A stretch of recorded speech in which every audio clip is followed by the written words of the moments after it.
En el momento que sucedió, muchos creíamos, entre ellos yo, que este podía ser el final del proceso, que Castro había comenzado en 1959.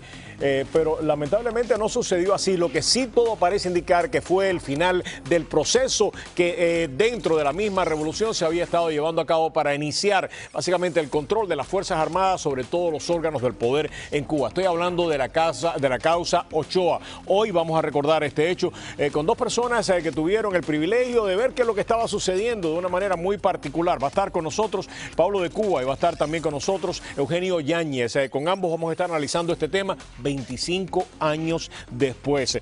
Y otra cosa, y otro de los temas que realmente golpea en el día de hoy es el recuerdo de lo que sucedió también hace ya 20 años, 13 de marzo. Es el nombre del remolcador bajo el cual se sepultaron 37 vidas. En este fin de semana se van a llevar a cabo una serie de actividades para recordar estas muertes y para que no quede en el olvido lo que sucedió. Ya llegando a un tema mucho más cercano, pues muchos estaban ya prediciendo de que podía suceder y sucedió. LeBron James regresa a Cleveland. Vamos a tener el análisis completo con Joe Puyala, que como todos ustedes saben es uno de los comentaristas de los Miami Heat. ¿Qué puede suceder en los próximos días, en las próximas semanas con nuestro equipo? Y para analizar el tema del presupuesto, ayer le decíamos que vamos a tener al vocero del alcalde Jiménez en el día de hoy con nosotros. Va a estar Mike Hernández hablando de presupuesto y vamos a estar haciéndole algunas de las preguntas que en el día de ayer los presidentes de sindicatos se realizaron a través del programa. Todo eso y mucho más en el día de hoy aquí en Prohibido Callarse.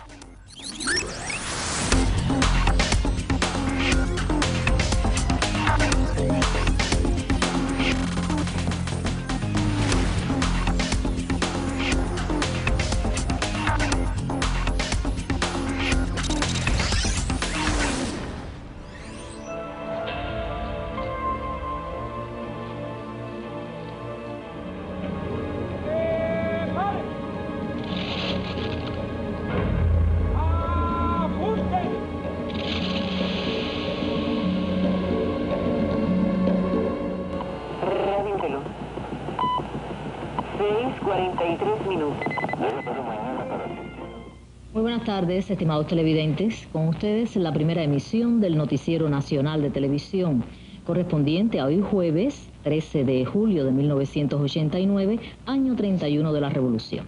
Granma publica hoy una nota en la cual informa que en horas del amanecer de hoy 13 de julio fue aplicada la sentencia dictada por el Tribunal Militar Especial en la causa número 1 de 1989 contra los sancionados Arnaldo Ochoa Sánchez, Jorge Martínez Valdés, Antonio Laguardia Fon y Amado Padrón Trujillo. 25 años ya, sí señor. Muy buenas noches, bienvenidos a Prohibido Callarse. Yo soy Roberto Rodríguez Tejera. Como le decía, vamos a hacer el análisis de este tema en el día de hoy. Vamos a continuar la semana que viene también analizando otros aspectos de esta situación. Pero hoy nos acompaña Pablo de Cuba, es analista político. Pablo, en el momento en que esto estaba sucediendo, estaba en Cuba y era asesor jurídico del Ministerio del Interior. Y también está con nosotros Eugenio Yáñez. Ustedes lo han visto en innumerables ocasiones, analizando temas cubanos y también de política internacional. En ese momento Eugenio también estaba en Cuba y era asesor de las Fuerzas Armadas y también asesor de muchas de estas personas que tenían papeles protagónicos en ese proceso. A los dos, muchísimas gracias por acompañarnos. Empezamos contigo, Pablo, 25 años. ¿Qué se puede concluir de este proceso? Ya mirando hacia atrás. Déjame hacer una aclaración del Ministerio de Comercio Exterior. Del Ministerio de Comercio Exterior, perdón. Del Ministerio de Comercio Exterior, perdón. Bueno, en aquel momento yo tenía 29 años. Y me acuerdo como hoy que días antes había cierta tensión. Había un ambiente medio caldeado en el MINSEC. Recuerdo que se me habían pedido los expedientes de las 3 empresas que tenía Tony acreditadas, que era Janssen, Melbario y la Marina. Y era muy difícil que después que se otorgara una entidad se revisara algo, o le cerrabas la licencia o tú seguías normal. Para mí, que soy nacido después de la Revolución, la causa 1, o sea, más conocida como el verano caliente en Cuba, para mí significó el principio del fin del todo. Una de las tantas cosas que a mí me pusieron a pensar. En aquel momento uno todavía tenía muchos sueños. Estoy hablando 29 años de edad, asesor de un ministerio y era el tercer ministro que yo tenía la oportunidad de estar trabajando. Y de pronto ver cómo chocaban aquellas cosas.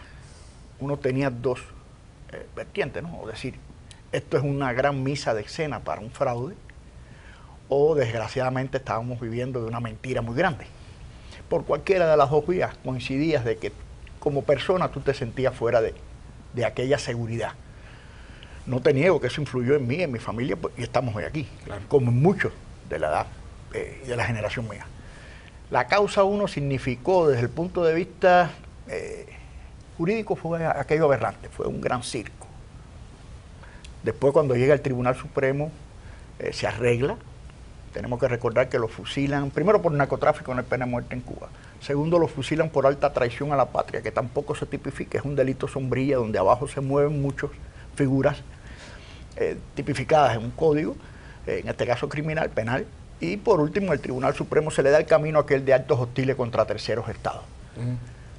Cuando uno va viendo cómo se iban moviendo aquellas, primero el Tribunal de Honor, después el Tribunal Militar Especial, el análisis en el Consejo de Estado de la sentencia, uno se da cuenta que lo que estamos viendo es una gran mentira pública. Es decir, se sabía, ¿cómo es posible que un jefe de Estado, como Fidel Castro, que sabía los bizcochos que se mandaban para Angola, no iba a saber los movimientos de un departamento que, entre comillas, se subordinaba a la Dirección de Inteligencia del Ministerio del Interior, como era el MC? Era imposible. Totalmente de acuerdo.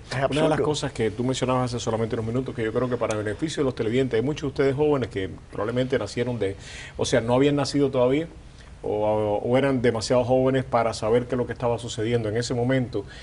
Lo que hablaba Pablo acerca básicamente del circo jurídico, todavía se esperaba que por lo menos en personajes como estos, y eran personajes bien importantes, ¿no?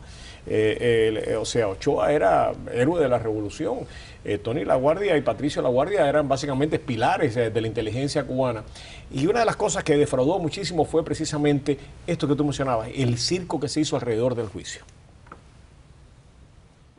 Coincidimos plenamente con la calificación que el Ministerio Fiscal hace de los delitos que se le imputan a nuestro defendido. Que ciertamente estos principios fueron violados por mi representado. Aceptamos la calificación de los delitos a que hace mención el Ministerio Fiscal en la tercera de sus conclusiones provisionales. Acusados desean agregar algo nuevo que no se haya planteado en favor de sus defensas. La vista del juicio oral ha concluido. Esa era la defensa, eso no era la fiscalía, esa era la defensa en ese momento. Hay una cosa que es importante, yo creo, destacar. Arnaldo Ochoa no era un general más. Era el general. Era el general. En Cuba en ese momento había dos héroes de la República de Cuba. Título que se le otorgó a Arnaldo Ochoa y a Colomé Ibarra Furri, que actualmente es el ministro del Interior. Arnaldo Ochoa era el héroe y el vencedor en Etiopía. Estoy dejando Angola para el final por una razón muy concreta. Arnaldo Ochoa, con 35 bajas, sacó a los invasores somalos de Etiopía, que ocupaban un territorio equivalente a 7 veces el tamaño de Cuba, con 35 bajas solamente. Arnaldo Ochoa fue el organizador de la Fuerza Armada y de la lucha contra la Contra en Nicaragua. Y lo más importante, Arnaldo Ochoa es el vencedor de la Angola en las batallas decisivas. Y digo que es lo más importante porque lo hizo en contra del criterio de Fidel Castro. Cuando Fidel Castro ordenaba hacer las cosas así y así, él las hacía por su cuenta. Ganó la guerra y le costó la vida. Porque Ochoa no fue condenado a muerte en el juicio número 1. Ochoa fue condenado a muerte cuando puso en ridículo a Fidel Castro. Fidel Castro tenía en el Instituto Tecnológico Militar, el antiguo colegio de Belén en La Habana, una maqueta gigantesca con pasarelas por arriba, y él caminaba con todos los comandantes, cuando aquellos no había generales, bueno, ya eran generales también, sí, y les explicaba, vamos a hacer esto, y los tanques los movemos por aquí, y aquí está arriba. Y después que Fidel Castro había explicado todo aquello, Ochoa andaba por Angola haciendo lo que él entendía muy capacitadamente. Rommel en su momento, ¿no? Para ganar. Era Rommel en su momento, Hitler dirigiendo las batallas desde Berlín y Rommel haciendo lo que creía que tenía que hacer. Pero déjame darte un dato interesante. Cuando se produce la victoria de Angola, Fidel Castro ordena a todos los generales cubanos, a todos, ir a Angola a felicitar a Ochoa. O sea, para tranquilizarlo, para no asustarlo, para prepararlo para cuando lo tuviera. Después le ofrecen en La Habana ser jefe del ejército de La Habana. En aquel momento que era... El ejército occidental. El occidental, que era el ejército más potente.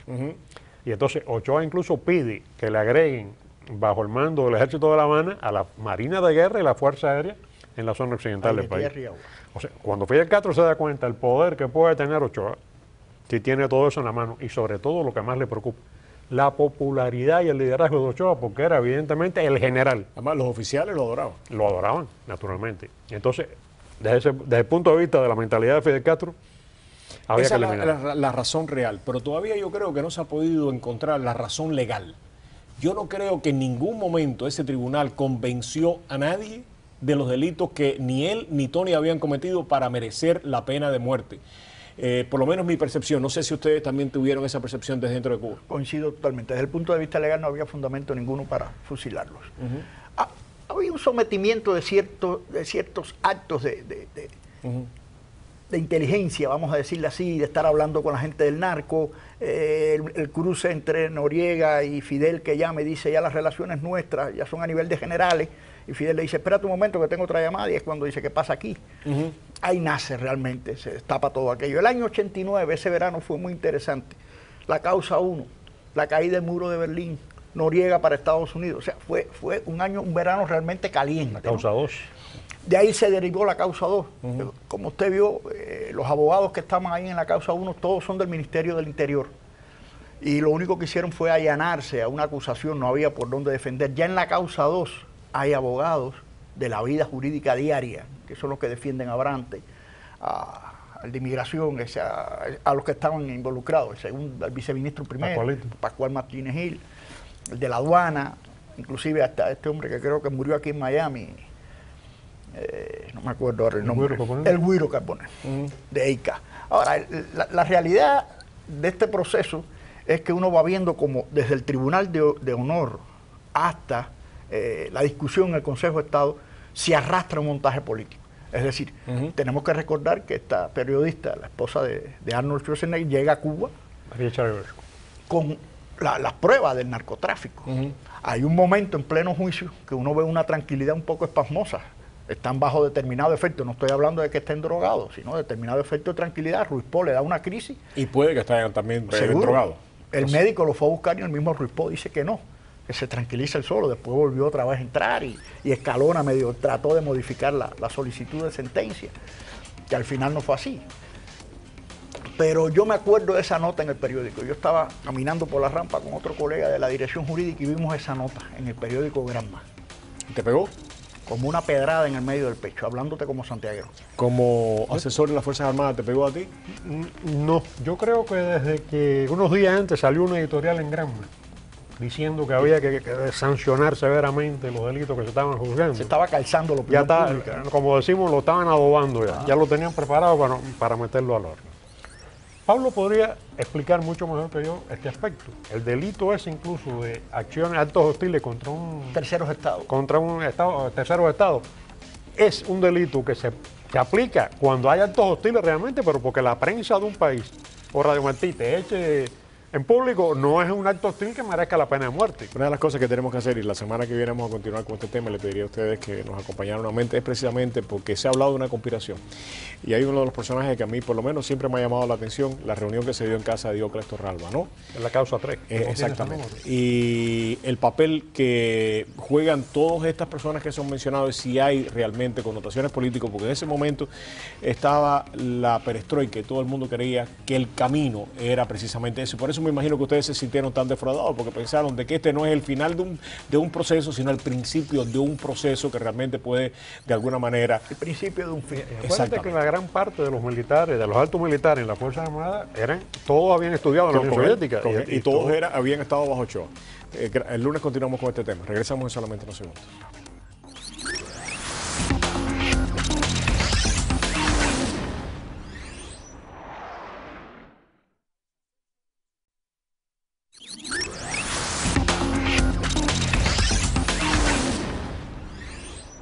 41 personas, muchas de ellas menores de edad, fueron asesinadas en la madrugada del 13 de julio de 1994, cuando tratando de escapar de la isla en un viejo remolcador, fueron embestidos por embarcaciones castristas frente a las costas de La Habana. En ningún momento nos dijeron que nos pararan, que nos paráramos ni nada. Ellos lo que hicieron fue echarnos agua. Entonces llega el momento en que ya vemos que nosotros no podemos seguir, porque entonces sí iba a ser fatal, y paramos, porque ya el agua estaba entrando. Entonces paramos y se lo dijimos, mira, nosotros viramos para atrás, nosotros vamos a virar para atrás, ya estamos parados, y ellos nos vieron parados y todo. Y le decíamos que no nos hiciera daño, que llevábamos niños ahí, le enseñábamos a los niños y ellos seguían echando agua. Entonces después vinieron dos más, como a 7 millas ya. Y se pusieron uno por cada lado. Uno va al frente, otro atrás. Y entonces de atrás se subió arriba del barco. Y ahí fue donde le dio el golpe por el lado y lo viró.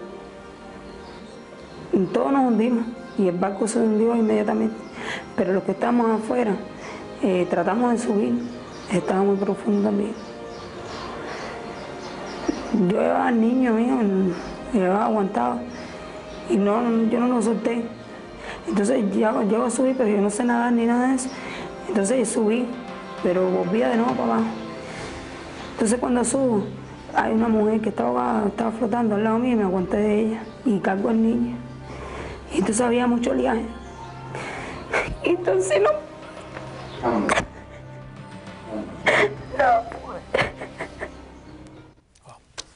Uno de los testimonios más dramáticos que uno puede encontrar, ¿no?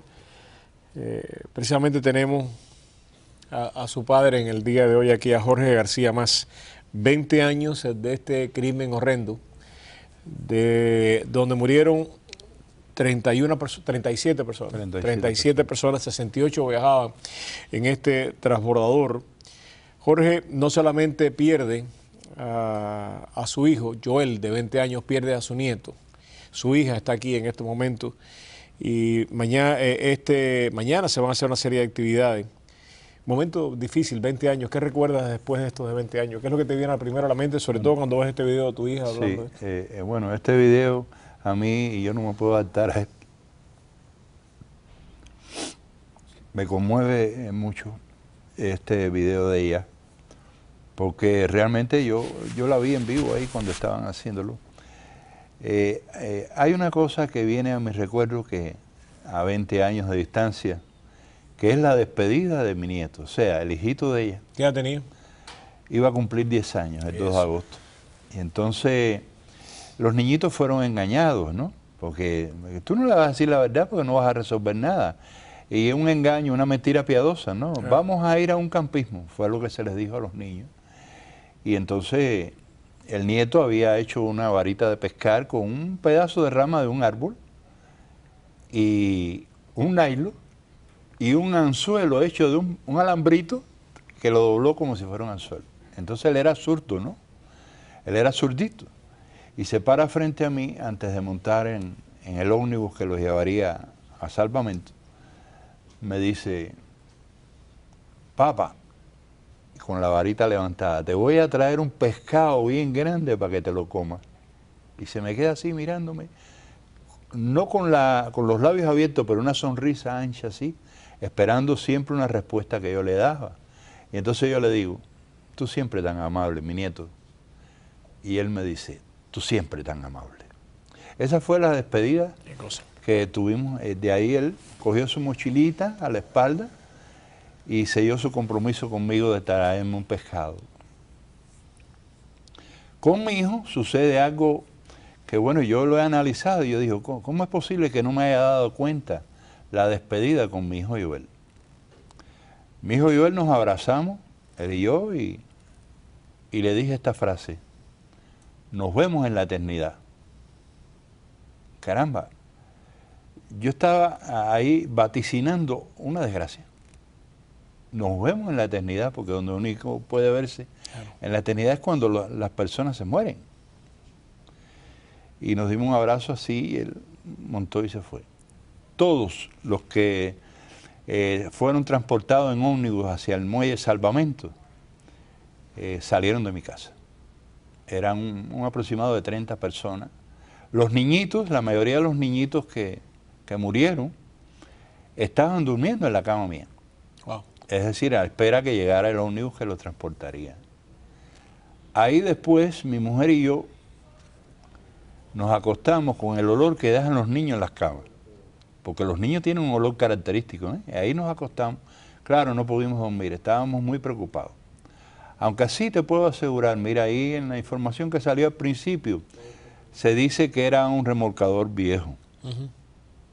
Bueno, si se dice eso, pues caemos en que hubo tremendo abuso por parte de las autoridades cubanas. Un remolcador viejo era necesidad entonces de que 3 embarcaciones de igual naturaleza, o sea, 3 remolcadores de acero, no podían pararlo, la solución era hundirlo. Para los televidentes que no recuerden esto. O sea, y una de las cosas bien importantes, ¿no? Este remolcador que ustedes vieron al principio, uno similar a él, ¿no? Me contaba Jorge que lo arreglaron, que le cambiaron el motor, 1000 galones. Ellos salen, para beneficio de los televidentes que no saben de esta tragedia, y lo empiezan otros 3 remolcadores, empiezan a tratar de detenerlo. Ellos se detienen, ustedes se detienen. Sí, ya cuando ellos no, ustedes, o sea, te digo ustedes porque usted estaba, en el corazón tuyo estaba allí. Exacto. Ellos ya se habían vendido. Es decir, ellos paran. En términos de marinería se dice que el remolcador estaba en estrepada, el 13 de marzo. Está en estrepada, es decir, está el motor apagado, se está moviendo por el arceo de las olas. Y no obstante que en las voces, porque los que estaban en cubierta le estaban diciendo a aquellos asesinos que se rendían. No rendimos. Le estaban enseñando a los niños. Los niños, nos rendimos. Y ellos no. ¿Qué hicieron? Una trampa marítima, que es un cierre de flecha. Ponen un remolcador delante atravesado por la proa del 13 de marzo, que es el Polargo 2. El 3 se mantiene echando chorros por las bandas y el Polargo 5 va hacia atrás a tomar impulso. Pone las máquinas a full y arremete su proa contra la popa del 13 de marzo. ¿Lo embiste? Y lo embiste y lo partió todo por atrás. El 13 se hundió así, mira, por popa. Te has de imaginar adentro en el cuarto de máquina y en los camarotes donde estaban los niños y las mujeres, era de espanto aquello, cuando ellos ven aquella ola inmensa que entra, que era como una cascada, así lo describen, como una cascada, y los empuja a todos contra los hierros, revientan los bombillos, el agua se calienta al tener contacto con el motor, y ahí fueron. No te puedo decir, no llega a un minuto en que aquello se hunde totalmente. Imagínate que en los camarotes que estaban por proa, debajo de la cubierta, por la parte de proa, ahí estaban los camarotes con las mujeres, con las madres y los niños más chiquiticos. Ahí quedaron atrapados. Incluso hay un testimonio de Gustavo Martínez con Raúl Muñoz García, que era el patrón del remolcador 13 de marzo, que ellos tratan de abrir el escotillón de proa, que está encima por la parte de cubierta, pero ese escotillón daba a donde están los camarotes. Y estaban trancados los pernos, no podían abrir, y se oían desde abajo los toques de desesperación de las madres que estaban allá abajo. ¿Por qué hicieron esto? ¿Por qué este crimen tan horrendo? ¿Y quién lo ordena?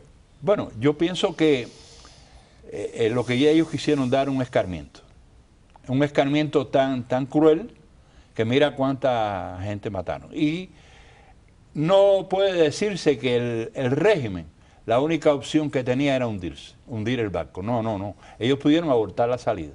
La habían abortado, de hecho, ya. No, ellos pudieron abortarla en el muelle, porque es difícil. La gente que sabe de navegación, es difícil abordar un barco en alta mar. Es dificilísimo. Ellos pudieron evitar la salida. Y no lo hacen. Ellos dejaron que el barco... estaban, mira, si miramos el puerto de La Habana, viendo desde el anillo del puerto, donde está Tallapiedra, en dirección hacia el Morro, el primer muelle que viene es Salvamento. Y de ahí ellos salen, y 2 muelles después, O sea, está Margarito Iglesias. Y en Margarito Iglesias, ¿dónde estaban? Es otro remolcador. En Margarito Iglesias, ¿dónde estaban los remolcadores que hundieron al 13 de marzo? Yeah. Ahí estaban ellos. Desde las 6 de la tarde. El remolcador 13 de marzo sale a las 3 de la madrugada. Si ellos están ahí desde las 6 de la tarde, ellos sabían que se iba a producir la salida. O sea, que fue con toda intención y por eso es que el plan está tan bien ejecutado, el plan de, o sea, de hundir este navío, o sea, el remolcador 13 de marzo está tan bien ejecutado, no fue una coincidencia, claro, porque ellos sabían que iba a salir y es profeso, ya había órdenes de asesinar a las personas que estuvieran allí. Tú me decías que fue el general Zenén Casa Regueiro. El general de división Zenén Casa Regueiro, que en ese entonces era ministro de Transporte, fue el que dio la orden a Capitanía de Puerto y de Capitanía de Puerto de Seguridad Marítima que hundieran el barco. Y esto tuvo que ser discutido con Fidel Castro a priori. Exactamente, y Raúl también. ¿Ha habido consecuencias legales a través de los años de esto, no? Bueno, se han hecho acciones, pero no hemos visto el resultado. ¿Qué acciones se han hecho, Jorge? Bueno, a través de la OEA, tú sabes, hay un documento hecho en la OEA y la OEA no ha hecho nada. Se hizo algo con Bruselas, con el Tribunal Internacional, pero tampoco nunca hemos recibido respuesta. Y por Cuba transitan por las calles indemnes todos aquellos que tuvieron que ver en la masacre de remolcadores. Es decir que a lo largo de 4 lustros, es lamentable decirlo, pero seguimos. Y aunque cualquiera puede pensar, no, este hombre está lleno de odio, de venganza, que lo que quiere es que ajusticien. No, chico, no, de veras que no. Yo tengo mi corazón lleno de amor, que es lo mismo que decir lleno de Dios. Si hago esto, si me presto a denunciar este hecho, a recordarlo para que no se olvide, es porque lo que quiero, que nunca suceda, que este hecho que se sucedió con mi familia, no se repita más nunca en ningún lugar del mundo. Y esa es la razón que me motiva, que me trae, que aún con mi tirso al hombro y me saco de dolores atrás, yo le pido siempre a Dios que me dé fuerza para decirle a las generaciones que nacieron posterior al hundimiento del remolcador 13 de marzo, que sepan cómo fue esto. Y que de verdad que enarbolen algo, una antorcha, ¿no? Como para que estas cosas no sucedan más nunca. Porque esto rompió todos los códigos de la Marinería Internacional. Y todos los códigos de la moral, la ética y la humanidad. O sea, 37 muertos, entre ellos muchos niños. ¿Cuántos niños murieron? 10 niños, en la edad de Cuba, hasta los 16 años, ¿sabes? La más chiquitica, Helen Martínez Enrique. 14 familiares tuyos murieron. 5 meses de edad. 14. 14 perdidos, sí. Este fin de semana el Movimiento Democracia y Jorge van a estar precisamente en Cayo Hueso, van a ir a 13 millas de las costas cubanas para recordar este hecho, para que no se olvide, porque hay cosas que no se pueden olvidar. Y como decía Jorge, no es por venganza, es para que no vuelvan a suceder, para que el mundo también de alguna manera entienda la tragedia de los cubanos y por qué los cubanos, por qué es así. Vamos a tratar de tener también a Ramón directamente desde los muelles, minutos antes de partir, en solamente unos minutos, si logramos establecer contacto con él. Jorge, muchas gracias. Y muchas gracias por mantener esto, ¿no? Porque en muchas ocasiones a veces el dolor le impide a uno hacer esto que tú estás haciendo. Claro. Y no hay año en que tú no te hayas hecho disponible para nosotros, para Cuba, para recordar esto para tus familiares, para tu nieto, para tu hijo. Por eso agradezco a nombre de los que tengo en el cielo, a nombre de todos los que murieron en el remolcador 13 de marzo, este espacio que ustedes nos dedican para recordar la fecha. Más que una obligación. Muchas gracias. A ti, un abrazo. Vamos a policía, regresamos. No solamente unos segundos.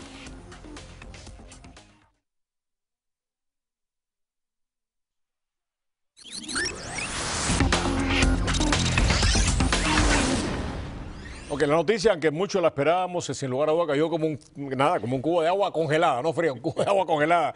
LeBron se fue para Cleveland. Tenemos acá a Joe Puyala con nosotros, como todos ustedes saben, es una de las voces del Miami Heat, además cronista deportivo de ESPN. Para nosotros es un placer dar la bienvenida nuevamente. Mi querido Joe, bueno, lo esperábamos, pero ¿qué pasa ahora? Porque es la pregunta que todo el mundo se hace. Bueno, claro, ya cayó la primera ficha del dominó. Ahora Chris Bosh se convierte en la segunda ficha. La idea es si Miami puede retener a Chris Bosh. ¿Es importante retenerlo?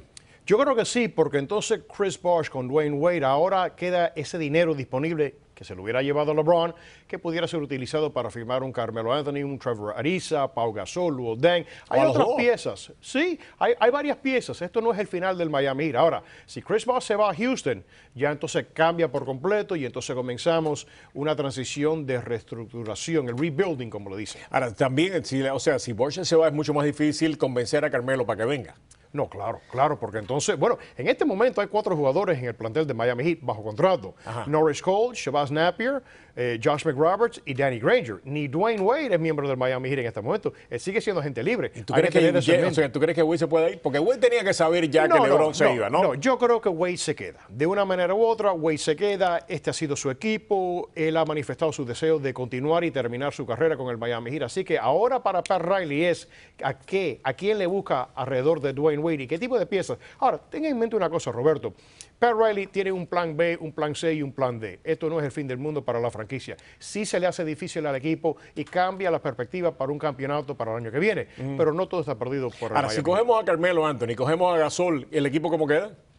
Y se queda Bosh. Si se queda Bosh y cogemos a Carmelo Anthony y a Gasol, yo creo que sigue siendo favorito en el este. Es lo que a mí me parece, ¿no? Exacto. Porque ya con Gasol de center y con Bosh y con Carmelo Anthony y con Wade tenemos, yo creo que allá hay 4. Tienes un nuevo Big Four. Exactamente. Que puede competir muy bien y para mí sería el equipo principal del este. Muy por encima de Indiana, de Chicago, de Nueva York, de los mismos Brooklyn Nets. Así que, de nuevo, estas próximas horas, yo diría de aquí en las próximas 6 horas más o menos, van a determinar el futuro de este equipo. Hoy nos enteramos antes que termine el día. Yo creo que sí. Nos vamos a enterar para dónde fue Carmelo Anthony. Y Carmelo Anthony era la pieza más buscada. Lo quiere Chicago, lo quiere todo el mundo a Carmelo Anthony. Lo quiere todo el mundo, pero de nuevo, él pudiera llegar a Miami. Lo importante, número 1, la próxima ficha, mantener a Chris Bosh. Número 2, mantener a Wade. Y número 3, traer o a Carmelo Anthony, o a un Gasol, o a un Deng. O a los dos. ¿O hay dinero para los dos? Ahora con el dinero que deja LeBron, ¿hay dinero para Carmelo y para Gasol o no? No, hay dinero para Carmelo para Gasol. O Gasol y Deng, Gasol y Ariza. Es decir, o Carmelo se lo lleva por un lado, o puedes compartir ese dinero entre 2 piezas, como un Pau Gasol y un Deng, o un Trevor Ariza y un Pau Gasol. Ok, ¿qué es lo que puede, si no hacemos eso, si no conseguimos a Carmelo Anthony y Bosh se va, es un proceso largo de alguna manera? Hay que empezar de nuevo como después del campeonato de 2006, donde el equipo empezó a fabricar de nuevo con nuevas piezas, y entonces sería un equipo que todavía pudiera competir en los playoffs, pero ya dejaría de ser el favorito, el macho del este. Exactamente, y ahí tuviéramos que esperar, como tú señalabas, porque una de las cosas bien interesantes, me lo mencionaba precisamente un colega aquí antes de empezar el programa, me decía, ya esto le sucedió a Riley en el 2006, lo que hizo fue aguantar el dinero, porque el año que viene me estaba... En 2 años. En 2 años. En 2 años viene Kevin Durant de agente libre, viene Dwight Howard de agente libre y viene una nueva ola de superestrellas. Que lo más probable es que Riley quiera aguantar dinero para de alguna manera traer alguna de esas superestrellas y no traer jugadores con los cuales él cree que él no puede ganar. Por comprar. Lo más probable es que se sienta arriba el dinero y hasta que deje ir a Bosh. Me estaba diciendo, si él no puede traer realmente hacer un equipo competitivo para el año que viene, lo más probable es que se siente con el dinero y espere la agencia libre donde todos estos superestrellas van a salir. Si está dispuesto a esperar 2 años, pero de nuevo, si él puede retener a Bosh y Wade sigue siendo este equipo de Miami Heat con las piezas correctas, el equipo fuerte en el este pudiera ganar el este y competir una vez más por el campeonato. Pero la clave es mantener a Bosh y Wade. Ok, ¿qué va a pasar con los Cavaliers? Porque básicamente lo que yo estoy viendo es que con los Cavaliers, aún con LeBron, es un proceso de 2 o 3 años, me parece. Yo no entiendo esa movida de verdad por parte de LeBron. Él ha manifestado su deseo de terminar siendo el mejor de todos los tiempos por encima de Michael Jordan. Eso se adquiere a través de campeonatos. El equipo de Cleveland, ahora con LeBron y un Kyrie Irving, todavía le faltan, yo diría, 2 o 3 años para que pueda competir dentro del este. Mucho más allá de con el oeste, con los gigantes del oeste. Exacto, todavía no están. Así que yo no entiendo esa movida. Básicamente LeBron James está dispuesto a perder, en mi opinión, 3 años fabricando ese equipo para que de aquí a 3 años pueda competir para un campeonato nacional. Y ya no es la misma edad. Ya no es la misma edad, porque LeBron tiene 29, va para 30 en esta temporada. De aquí a 3 años estás hablando 32, 33 años. Y con el desgaste del juego de LeBron, mira lo que está pasando con Kobe Bryant en los últimos años, mira lo que ha pasado con Dwayne Wade en los últimos años. Estos jugadores se gastan por completo por la naturaleza. ¿Cuál es la mejor opción para Carmelo en estos momentos? Porque Carmelo es la clave. Carmelo se ha sentado a esperar y ahora es realmente la clave de cualquier equipo. Bueno, se habla de Carmelo pudiera regresar a Nueva York, algo que no creo que va a suceder. Yo tampoco creo que va a suceder. Se ha hablado que él fue impresionado por la presentación que le hicieron los Lakers, pero también se pudiera firmar con Chicago o pudiera venir a Miami. Ahora, si Carmelo firma con Chicago, borra por completo, neutraliza lo de LeBron con Cleveland. porque se anulan uno al otro. Y si se va para Houston, por lo menos sale del este y se va para el oeste. Le vuelve a abrir la puerta para todos los equipos en el este. Mi querido amigo, el análisis de usted es imprescindible. Muchas gracias, muy amable.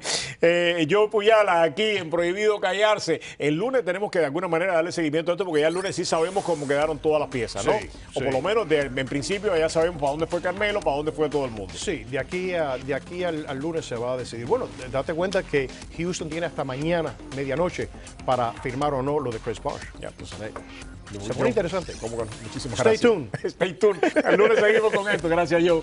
Nosotros vamos ahora hablando de opciones. El mundo moderno tiene opciones naturales para ustedes tremendamente importantes. Si usted es una de las personas que confía en que la medicina natural es una alternativa seria, mire este segmento que tenemos para ustedes.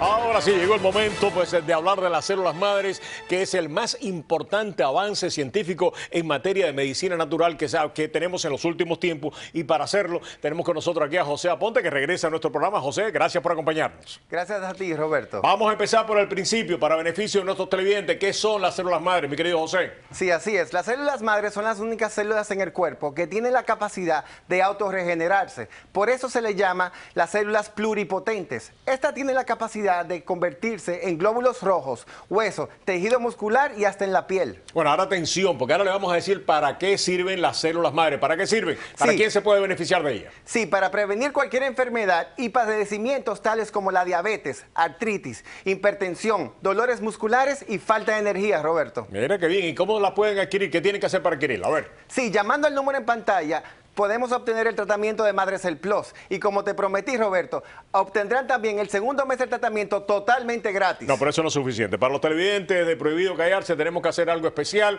Ellos realmente... A ver, ¿qué podemos hacer por los televidentes de Prohibido Callarse? Más que el segundo mes gratis. Bueno, mira, las primeras 50 personas que llamen al número en pantalla también van a recibir el tercer mes del tratamiento totalmente gratis, Roberto. Qué bien. Segundo y tercer mes gratis si llaman ahora. Tienen que llamar en este momento, Roberto. Qué bien. Pues el teléfono está en pantalla. A llamar ahora. José, muchísimas gracias. Gracias a ti. Nosotros regresamos en solamente unos segundos. Después que usted llame ahora. Gracias.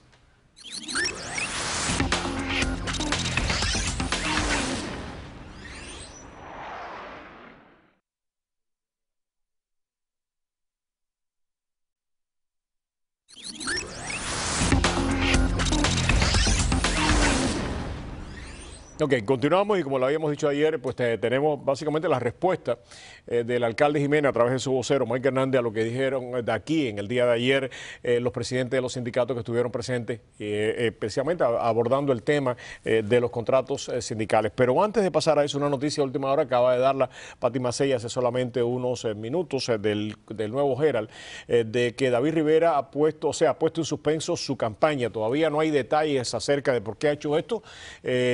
Si tiene que ver con la decisión del juez de sentenciar a 6 meses de prisión Stannard, una de las personas involucradas en el proceso de David Rivera, o por cualquier otra razón que en estos momentos estamos tratando de investigar. El lunes tendremos más información para ustedes, pero sí le podemos confirmar que David Rivera ha puesto su campaña en suspenso para el Congreso en estos momentos. Mike, muchas gracias. Gracias a ti. Tengo que empezar, y creo que tenemos ya listo algunas de las declaraciones que hicieron en el día de ayer aquí, precisamente pues John Rivera, presidente del sindicato de policía, y también estuvo presente pues Emilio Azoy. En ambas declaraciones dijeron de que no se habían negociado con ellos, que ellos no habían, que realmente solamente había, dijo John que solamente había habido media reunión con él, y Emilio dijo que solamente había habido una reunión con él para entregarle la información. Este es el marco. Pero, ¿qué está pasando en el condado? Porque también el alcalde, cuando le preguntan, reacciona de manera bastante rara a las cosas. Jim DeFide, colega del Canal 4, también trató de hablar con el alcalde y esto fue la respuesta del alcalde, la reacción de él. Puedo pagar por el bote de rescate en este momento con el impuesto que estamos proponiendo por parte del personal que utilizan cruzadas. Discúlpeme, esta es su opinión y no creo que usted sea un bombero o un jefe de bomberos.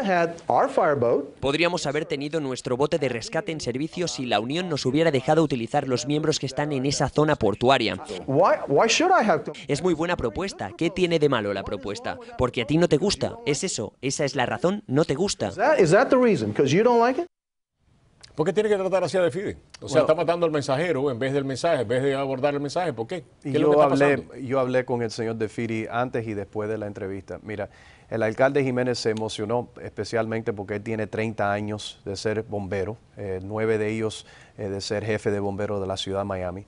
Y él sabe bien que él trató, no una vez, pero varias veces, y ya me han pedido los periodistas, no solamente del Miami Herald, pero del Canal 4, por qué es que los sindicatos no permitían o no lograron un acuerdo con el alcalde para poner ese bote o barco, cualquier palabra quieren usar, en el agua. Aunque tenemos que estar claros. Pero es mucho más dramático que esto, no iba a evitar la muerte de las 4 personas. Los cadáveres, hubiera encontrado una persona herida mucho más rápido. Pero estaba en aguas de la ciudad de Miami, ellos respondieron en 7 minutos y nosotros en el condado el helicóptero fue allá. De bomberos que precisamente aborda este tema en la comisión y que dice, este barco hay que ponerlo en el agua porque puede haber una desgracia, pierde su hijo en este accidente. Es lo que lo hace todavía muchísimo más dramático, ¿no? De que se advirtió a tiempo de que esto podía suceder. Pero además de esto, la reacción es lo que a veces uno dice, ¿por qué la reacción? ¿Por qué si se puede negociar con Beckham y tratar de llegar a 40 acuerdos? ¿Por qué una cosa tan importante como un barco? No se trata de buscar una solución, como le dijo Defidi a él. ¿Por qué ustedes no tratan de buscar una solución? Primero que nada, te tengo que corregir. Hemos tratado por 3 años.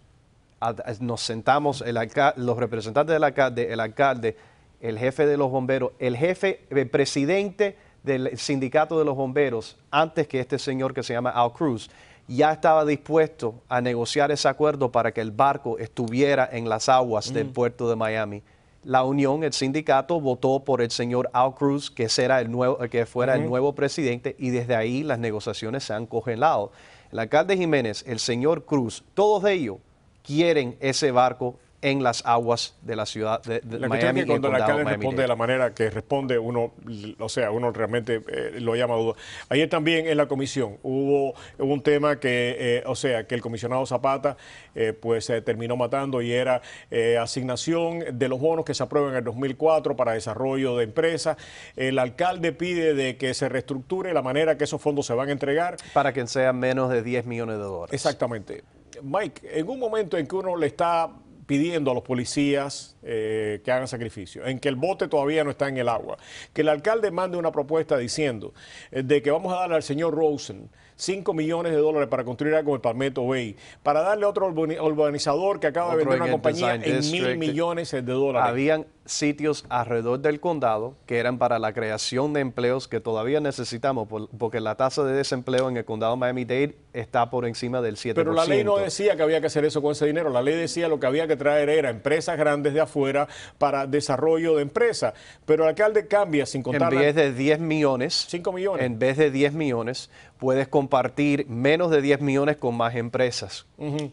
Y crear más empleos. Y esa es la impresión propuesta que dio Zapata, yo creo que con razón, y es donde yo creo que el alcalde tiene que de alguna manera abordar estos temas, es que él está haciendo esto puramente por motivos políticos, para pagarle un favor a Linda Bell, para pagarle un favor al señor Rosen, para pagar un favor a los cabilderos que están cerca de él. Y es la impresión que se está dando últimamente. Es la impresión, pero no es la realidad. Pero y es muy difícil combatir algo cuando el alcalde no estaba en esa reunión. Lo ha pedido, como su administración pide miles de cosas, Roberto. Son proyectos que él como alcalde propone para la creación de empleos. El comisionado Zapata, hasta que yo sepa hoy, pregúntale a él o yo lo llamo después, él no llamó a la oficina del alcalde a protestar formalmente que él estaba en contra de eso. Si lo ha hecho, le pido perdón, pero él no había llamado, de lo que yo sepa, antes a la oficina del alcalde. Por eso, el teatro político no es bueno para este condado. Si cualquier comisionado, mira, el comisionado Suárez y yo hemos estado en este programa, él me llama cuando tiene algo que decir, nos llama, ¿no? A mí o cualquier persona en la oficina para dar su opinión. Pero el alcalde todavía está de acuerdo con esto. El alcalde está de acuerdo con está de acuerdo con la creación de empleos en el condado Miami-Dade, sí. Pero la cuestión es, yo estoy de acuerdo con la creación de empleos, pero la cuestión es que cambiar la ley y que cuando estos dineros no se ponen ni siquiera a licitación para que todos podamos disfrutar de estos beneficios. La licitación son los comisionados que dicen. Pero solamente se escoge un grupo de personas, Mike, y tú lo sabes. O sea, esto no se dijo, vamos a hacer esto ahora, vamos a bajar esta cantidad de 10 a 5, y todas aquellas personas que tengan proyectos en el condado Miami-Dade, que tengan algo que decir serio, vengan y vamos a tomarlo en consideración. Se escoge a 3 o 4 personas cuyos cabilderos tienen acceso especial al alcalde o que le han dado cientos de miles de dólares a Linda Bell o que tienen una relación especial con la alcaldía. En vez de abrirlo a todo el mundo y hacerlo de una forma democrática, de una forma que muchas personas no entienden, entre ellos yo, se escoge a este grupo de personas todo políticamente conectado. La impresión es mala. ¿Cómo puede ser más democrático que presentárselo al cuerpo legislativo elegido por el pueblo de 13 distritos? Porque Linda Bell estaba tratando de pasar esto en un paquete, las 14 recomendaciones las estaba tratando de pasar sin que fueran consideradas una a una, y todo parece indicar que Linda Bell la quería pasar de esa manera. Había un proceso, para beneficio político, Roberto, de ella. Había un proceso democrático, aprobaron los proyectos, no, perdieron, ¿no? Ok, ese proceso democrático. Las conversaciones, ¿por qué no hubo más conversaciones? Según me dice a mí John Rivera, con él casi no conversaron. Según me dice él, Emilio, bueno, pues solamente déjame escucharlo. Vamos a escuchar lo que ellos tuvieron que decir. Mike Hernández, el vocero del alcalde, nos dijo de que él había tenido múltiples reuniones con ustedes para negociar este contrato y que no le había quedado más remedio que hacer esto. ¿Cuántas reuniones tuvo contigo? En realidad, personalmente, ninguna. Okay.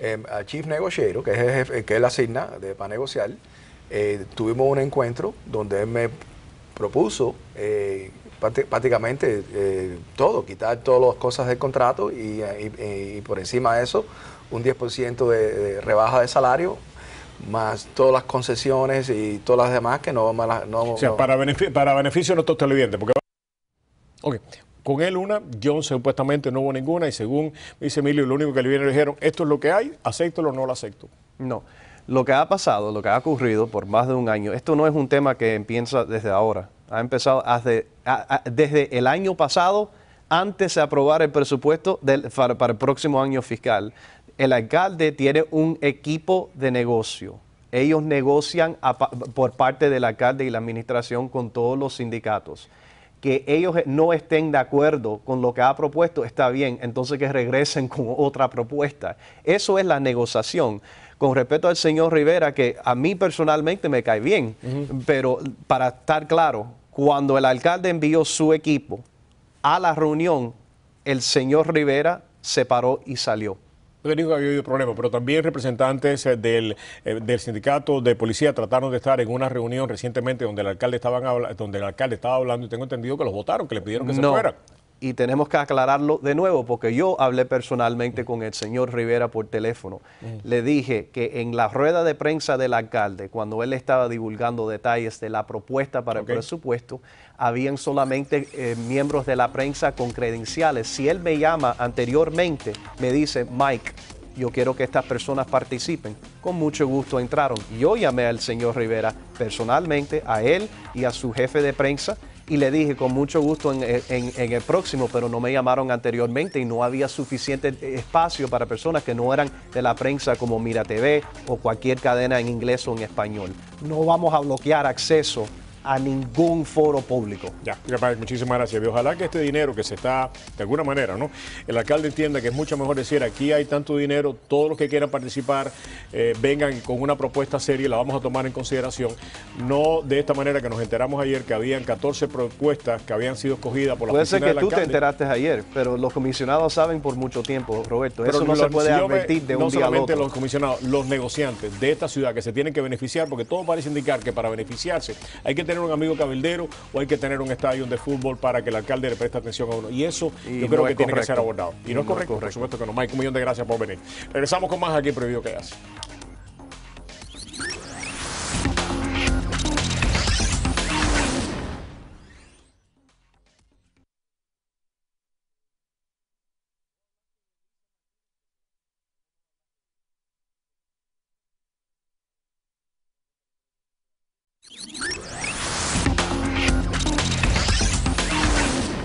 Aunque así llegamos al final del programa, lamentablemente no pudimos comunicarnos con Ramón Saúl Sánchez. Sale para Aguas Internacionales en solamente unas horas. A las 7 de la mañana, parte de Cayo Hueso, va a haber luces recordando esta gran tragedia del 13 de marzo, el remolcador 13 de marzo. Si usted quiere estar con él, mañana sale de Cayo Hueso, así que quizás lo pueda acompañar.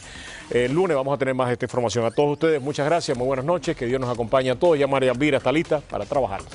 María Julia, nos fuimos, buen fin de semana.